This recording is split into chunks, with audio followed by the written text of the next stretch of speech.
What does it really cost to rival a $60,000 Lexus? We started off with a basic 2011 IS 250 and see if we can make it look brand new for under $6,000. New head unit, speakers, and wheels and tires. The finish line is in sight. Let's see if we make it. This is Blacktop Speed Shop.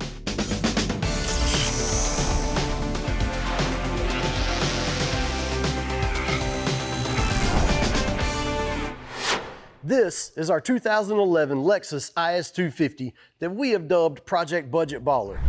We wanted to see if we could take a 15-year-old Lexus and rival a newer model for under $20,000, car included.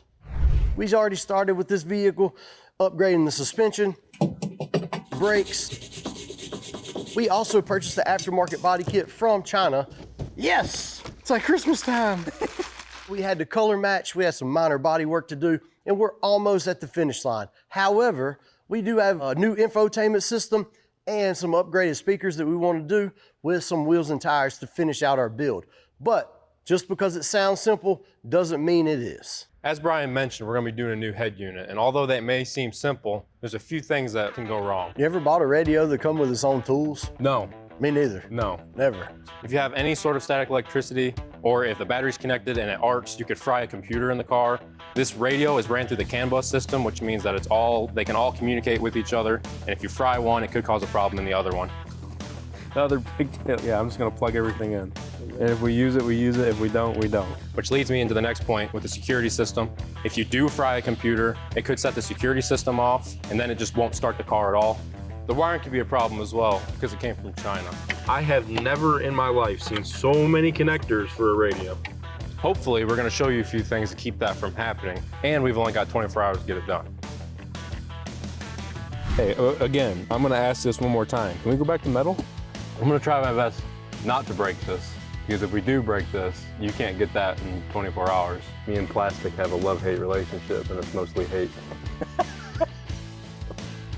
Who designed this connector? Here you go. I don't want it. You can have it. What is that? There is 1, 2, 3, 4, 5, 6, 7 going into the back of the radio on this. Oh, there's 8. There's 8 plugs. I found another one. There's 8. All right. Thank you. I was just about to say, I'm giving you one chance. It's the baby. I got it. What is that? What is the blue thing up top? It is the TPMS box. No. Seriously? Probably won't fit back in there though. Well, after fighting with this for 20, 30, 45. After fighting with this for 45 minutes, I finally got it out. This is the head unit. But the only part we're changing is from this line right here up. This is all gonna go away. We're gonna get a screen for your CarPlay, Android Auto, all that fun stuff. But in order to take this apart and get the screen onto this, there's just Phillips heads in the side of it right here that holds just the face on. I'm gonna rip that off and see if everything I said is true or not, because I have no idea. Round out the Phillips heads too while I'm at it. Now it's out. Got it. Here. We'll be gentle with this though. It's got a fan. Where does that plug go? So this is the base model system. We're taking that out and we're gonna put this in. It's a nice upgrade. Most new cars come with CarPlay and all this anyway. It's nice and light too. It's actually lighter than that. It looks super like clean, precise, you know. Quality looks. It looks factory. You don't get that kind of stuff with China parts very often. So it's nice to see that it's well built.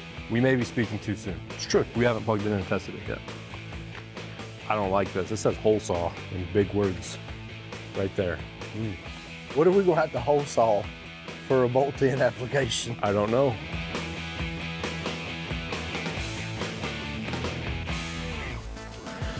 Upgrading your car stereo is easy unless your computer decides it's not.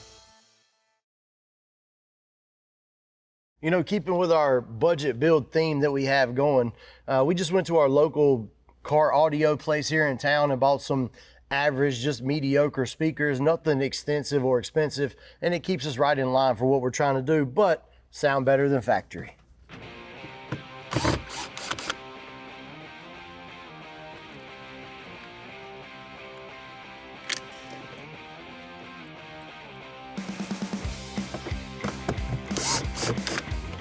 You know, these newer cars with all this plastic on them looks a lot more complicated than what it is most of the time. Just gotta take your time and figure out where all your fasteners are. Still not too bad though.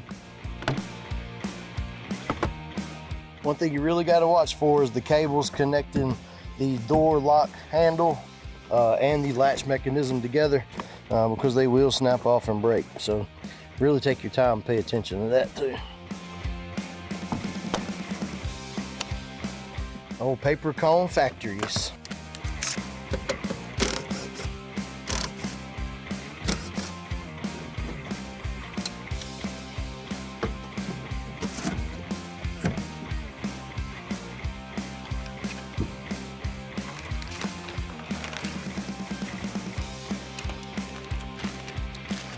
So we also got some universal adapters. As you can see, this is all an inclusive or one unit.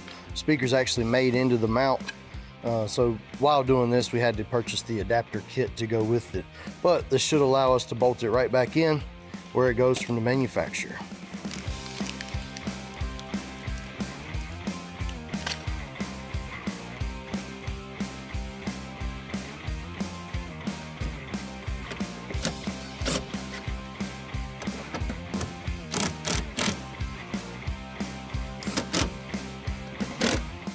Just make sure you got everything that you need for your kit when you get started. Luckily, these are pretty accessible, easy to get to, so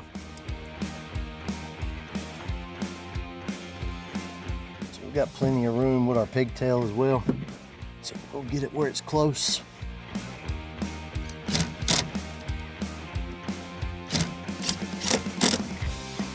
Now with this adapter, factory plug goes intact, should snap right in.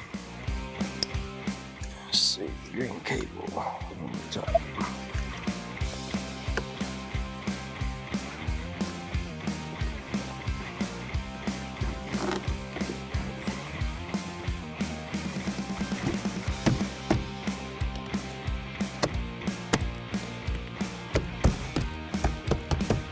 If we had the battery in it, we could check, make sure everything works up to this point, but I think we're good to go. Also, I do have a surprise for Jason that he just don't know about yet. Pretty badass, by the way.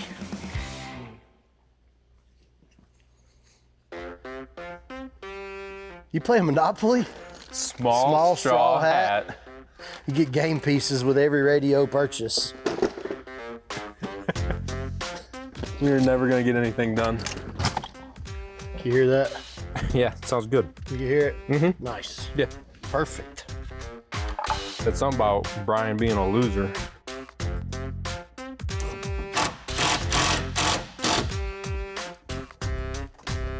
That one right there. No. Nope. You can get your own. It's raining connectors. Yeah, I'm just gonna plug everything in. And if we use it, we use it. If we don't, we don't. Yeah, that's all the slack on it anyway, so don't pull it anymore. Not yet. I have never in my life seen so many connectors for a radio.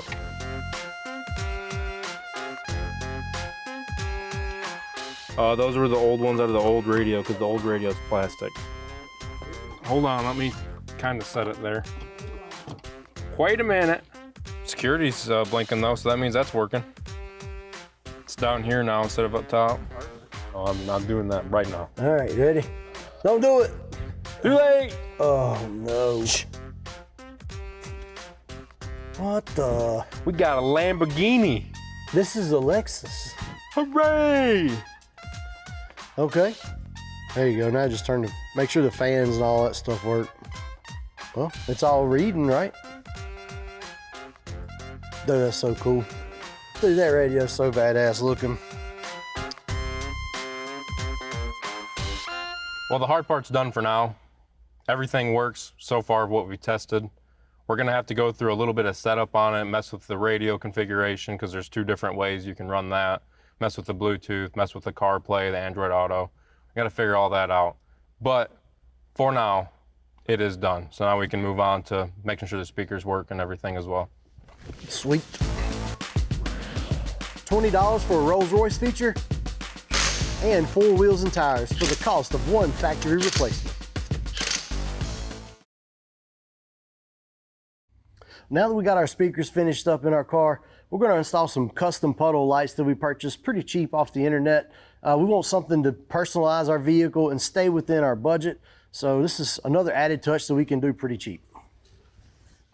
You know, these lights that we did purchase, they come with its own tool as well. Pretty neat. Just a 2-prong clip. They come right out. Now the ones we purchased are projector style, and they have the Lexus logo and insignia in them. So it's gonna be awesome looking. We'll plug this up. And they are fully adjustable as well. From the bottom of the light, you just push it forward or rearward, whichever way you want it to project on the ground.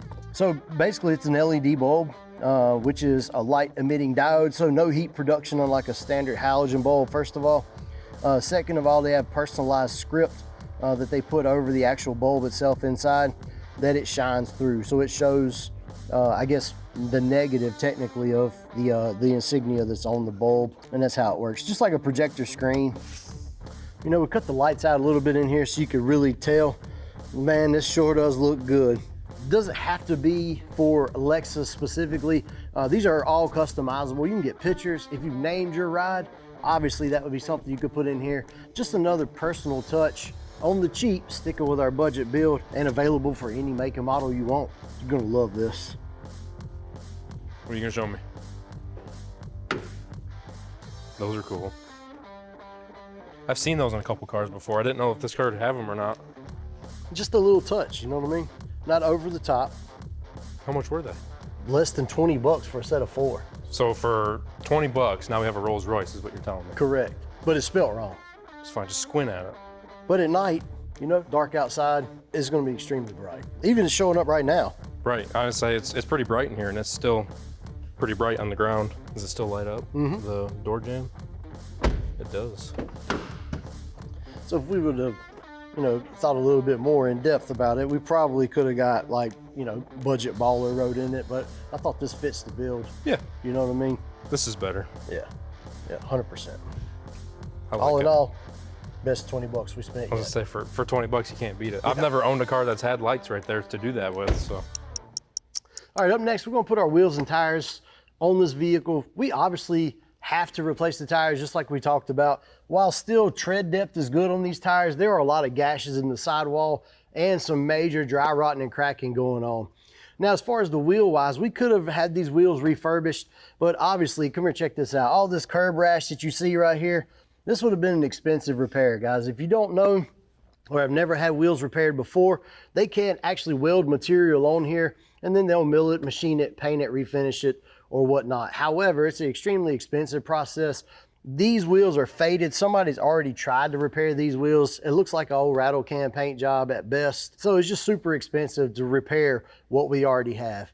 So we reached out to our friends at Summit Racing. We purchased some wheels and tires for a lot less than even having the wheels refurbished, much less adding tires to them. So we're gonna get those put on and really change the look of this car.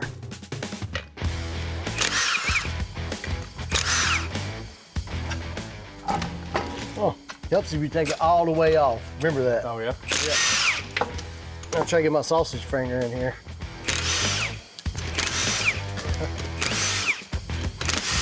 Well, check this out, cameraman. See all this dry rotting that we have in the actual tread itself? This is what we're talking about, okay? You see the wear bars and plenty of tread still left. However, the tire obviously is gonna have to be replaced as dry rotted it is. You look at the sidewall, you can see some cracking going on in the sides. There's gashes in the side of the tread as well, like this. And there's nothing that could be repaired or fixed. Hey now, you just set me up, dude. So these are the new wheels that we chose from Summit Racing. Like I said, a set of wheels and Continental tires from Summit were less than 1,500 bucks, and that's a steal, okay? We wanted a black shiny finish to coincide with our grille that we installed on this car as well. The bezels and the headlights are black. Wanted to keep that menacing look, but on the budget price.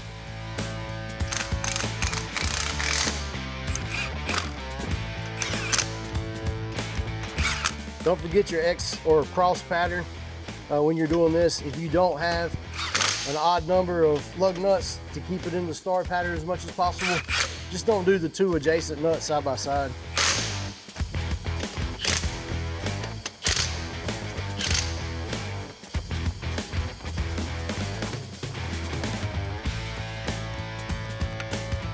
Dude, we've been waiting on this since we got these wheels. It took a while to get here, but we got them. You ready for this? You think it's gonna tuck? We got some cutting to do if it don't. You know, there was one time when I thought we were just gonna refurbish the wheels. We're doing this again. What about now? It tucks it under there just You fine. can't tell me that that's not badass. One other thing too, for those of you at home that may or may not know, this particular model Lexus come with a staggered tire size. So they were larger or taller in the rear than in the front, but we went square across the board. Same tire size all the way around. So we were a little skeptical whether it was gonna clear or not, but I think it fills the fender wells perfectly with the coilovers too. Dude, it's dead money. Where you gonna torque them to? 250. Nice. You gonna jump up and down on it?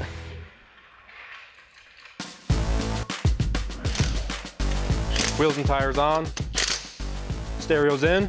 Now we find out if our cash was well spent. Let me start the music back over. Not till you get done talking. I wasn't playing it yet. Jason, tell the audience what we did. Now that we got the head unit and the speakers installed, we're gonna go ahead and test it out and see how they sound. It's gonna be awesome. We left from that. You. Turn it up. Okay, hold on. If it's too loud, you're too old.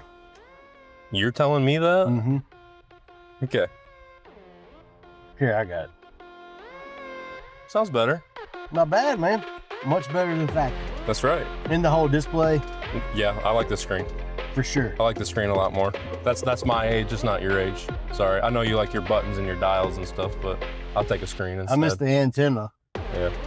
I'm lying. I'd rather have buttons and dials and stuff, but 8-track. I'm just making fun of you. I've never got to use one of those. But just to make sure everybody knows, though, we didn't buy anything high dollar, right? No. It's the Replaced cheapest. the paper cone speaker with something non-paper cone, plug and play system.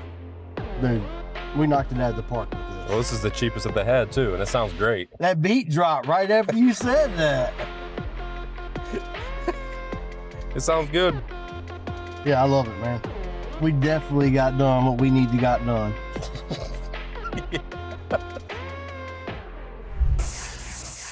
Well, we finally finished Project Budget Baller. You know, in the beginning, we started out with a vehicle that fit our build and fit in our budget line that we were looking for, with some easy upgrades, with some at-home tools and things you could do in multiple weekends. You too could get this done. I really feel like we nailed this on the head and accomplished everything we set out to do. Next thing, take it out and drive it. Let's go. What an improvement I like this. from the word go. I like it. The stance, the way it handles, the lack of bounce and jounce. I mean, dude, it takes the corners. I say it rides like factory, but it handles better. Oh yeah. For the money and a 3-weekend, 2-weekend, however many weekends it takes you to do this, man, I really think that it's impossible to beat this. Okay, so we bought this car with 100,000 miles on it, 112,000 miles on it for less than 15 grand. We bought the whole update kit for less than 2 grand. Yep. And we did everything else added together for less than 2 grand ourselves. So for 20, we built a car that looks like a brand new $60,000 car. Oh yeah. Let's talk exhaust. Cold air intake, regular tune-up. However, vibrant resonator, super impressed. We put a BRE exhaust system on the back, wheels and tires, come on. It's a no-brainer. It don't get much better than what we got. No. And we got sporty tires on it too for if we do take it to the track, Oh yeah. go out, do a couple laps, warm them up, and then you just go have fun. Yeah, I think the stance is perfect. I think the look is perfect. I think we nailed the budget build aspect. Nailed it. This is a fun car. It really is a fun car. Other people aren't gonna know what it looked like before because I mean, this car's done well enough where I wouldn't be able to tell. Right. Touchscreen display, under 500 bucks. All the functions, GPS, and a plug and play system. We didn't cut not the first wire. See, it was literally the easiest thing that we did probably to this car. It is. Probably the hardest part was the freaking tune-up that we had to do. Coil packs and plugs, we had to pull the whole top of the engine apart just about, it seemed like. Yep. Because the intake plenum covered both sides of the engine and then some. We're also being careful too, because if we left this at stock height, you'd be able to drive it like a stock car. This thing's low. This isn't drag and frame low, but it is almost drag and bumper low. And it seemed like a lot to me because I've never done anything like this. But I've done dealership work. That's not paint. That's not custom. Yeah, you know, an aftermarket bodywork stuff doesn't have to be the 200 plus 300,000 hour jobs that you hear of in restoration shops either, you know. It could be stuff that could be done over the weekend with a few hand tools, you know. This has been baby. You're right. Somebody who bought this wanted a Lexus for what it is, a luxurious car, you know, and babied it around. And it's obvious, dude, this car's good for 300,000-400,000 miles. I mean, it will run it, no problem. If we're nice to it. Yeah, it wouldn't withstand that at Polk. I'm ready to take off on a road trip. Yeah, but we need 2 cars. That is true. What if we bring it back in the shop and put a trailer hitch on there? What's this thing gonna haul? Anything you want. Will it haul my 5th wheel? Yes, put it on the roof.